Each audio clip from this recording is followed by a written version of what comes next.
Good evening, everyone. This is Crescentia back once again with a very different video on a subject which is one of my favorite. So, before I go ahead, I would request you all to subscribe to my channel and do like and share the video. Now, I've been speaking about numerology, I've been speaking about astrology, astrovastu, and today I said let me speak about one of the healing modalities which I am into. Let me brief you about what kind of healings, energy healings I'm into, what do I practice. I am a Grandmaster Reiki. I'm a certified angel therapist from the Rain Virtue as well as Elizabeth Jensen, Australia. So I do readings for karmic analysis, I do past life readings, I do a lot of therapies in terms of healing. Then besides that, I'm also into holistic healing, I am into crystal healing. So whenever I read a chart, it is not purely as per astronumerology or else vastu, because when you're doing a reading for a chart, it should never be on a very practical level, because as most of us know and are aware, this comes secondary. The first most important thing is the divine. He is the one who has created us, and if you lose that kind of essence, you would lose on the magic in life which is stored. So have utmost faith in the divine. And as we're seeing the beautiful sunset before, that's the reason why I'm doing this, because whenever we see a sunset, we lose hope. However, there's another hope which is there, that is the beautiful sunrise the next day, which is going to happen. So whenever we are disappointed with our charts, that we don't have a beautiful chart, there are a lot of debilitations, a lot of exaltations. After having exaltations, I'm still not getting the beautiful results. After having the yogas, I'm still not being able to, enjoy the fruit of it. Having a beautiful ascendant, having a beautiful seventh house, I'm still not being able to enjoy marriage. So there's a lot more to it which you need to understand. See, you see things on a very practical level when you're analyzing a chart.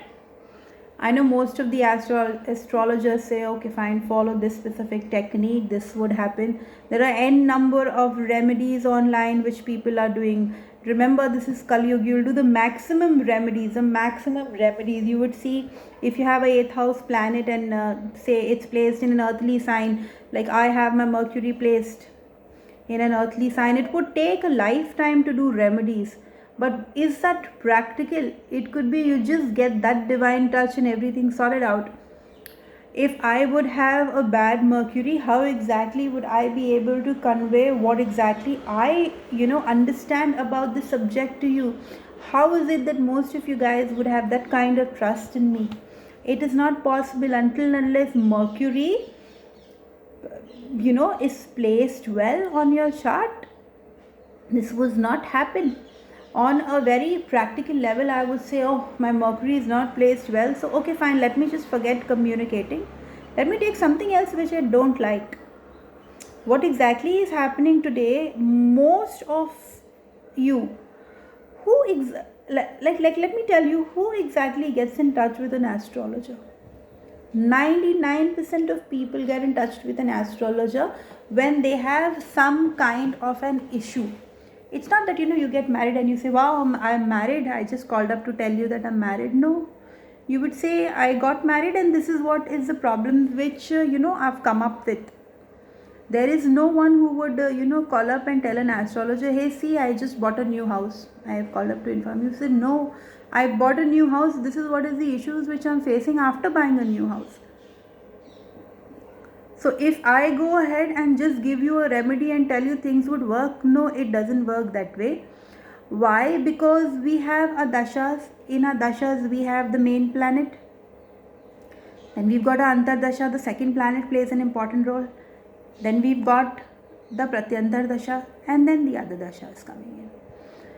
Now say today I give you a remedy, you do a remedy for one specific thing. After a couple of months, there's some other planet popping up with another challenge. What exactly today I'm noticing most of the people which call up, they directly ask for a remedy. They don't want to understand the cause, the problem. When you are into energy healing, whenever I get a reading, I do a couple of things which I'm not sure how many of us practice that. I would check the chakras of the individual on a distant level.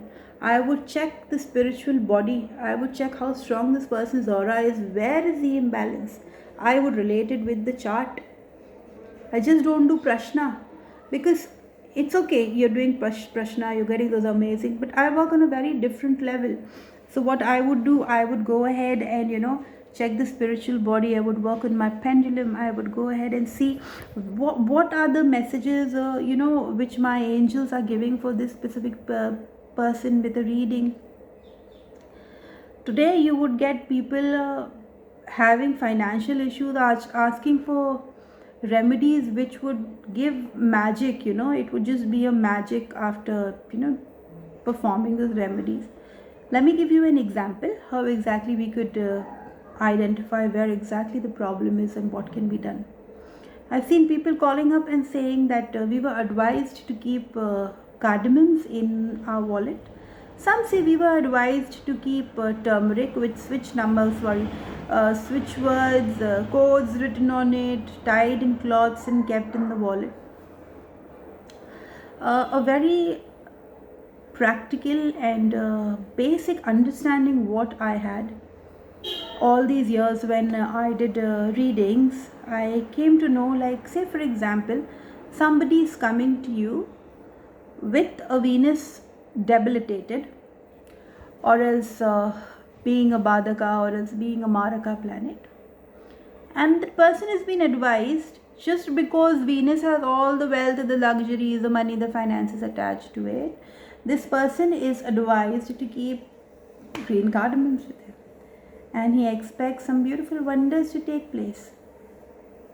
On the other hand, Jupiter being a malefic planet for a specific person, people are keeping saffron, people are keeping haldi with them. What good do you expect? You'll just go ahead and waste your time. Say if you would have taken a spiritual approach, you would have known why exactly you're not that grounded. Why is it that that wealth is not coming in? Why is it that you're not being able to have kids? Why is it you're not getting married? If you come and you check everything on a very practically yet spiritual approach, there's a lot which you would know. Like for example, I've seen people these days. I'll do another video. My next video will be specifically on the healing modalities which are being used, and where can the common man go wrong. What are the problems which are coming up after hearing a lot of advices. There's so much of crap also being just uploaded and being shared in terms of astrology, in terms of numerology. See, if you have to go through a very specific you have to go through a phase which is very prominent with difficulties, okay, a remedy would minimize it a little, maybe 10%, 20%. But then if you have to go through that cleansing process, who am I in front of the divine who's given you that kind of charts? Because if that was the case, then most of the people who really suffered and reached the pinnacle would have not seen that today. So yes, when you're doing remedies, there are so many remedies you could say online. There are fitkari remedies, endless remedies for fitkari. The alum which we use, so there's fitkari remedies. So be careful if you have a mercury giving problem. There are plant remedies which have been told, which have been advised, keep these plants in the house, this is required.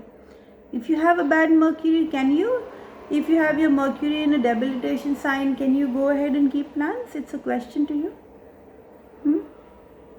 So there's a lot which has come out of this understanding after doing a lot of charts, understanding people's problem. Even if I forget astrology, if I forget Vastu, when I check things on a spiritual level, what I see that the specific individual is not doing what exactly he is meant to do. If a person is meant to live a very sattvic life but he's living more of a tamasic life, what exactly would he get? There are a lot of remedies. You would spend your entire life doing those remedies and you would get nothing of those remedies. The reason being what? You need to understand your chart. Understand the spiritual energies, the vibrations working behind. There's much more. There's a level where the chart does not matter. You would see most of us say, most of the people online would say, when they are explaining the 12th house, they would just say in one word, meditate. They would jump. 12th house is meditation, isolation, hospitalization. Do they say the 12th house is that utmost spiritual awareness, that light, that beauty? Just saying meditate. What to do in meditation? Do they advise? No, because they have made the 6th, 8th and 12th house the source of earning. See, today if a person is not having issues with his 6th house, 8th house and 12th house, 6th house, your debts, diseases, your enemies. 8th house is sorrow and pain, in short, forgetting about all the other beautiful aspects. 12th house, we know isolation, jails, silence, meditation. But there's a beauty to every house. What exactly is that beauty? Is that spiritual touch which every single house has. A beautiful 6th house, would anybody tell?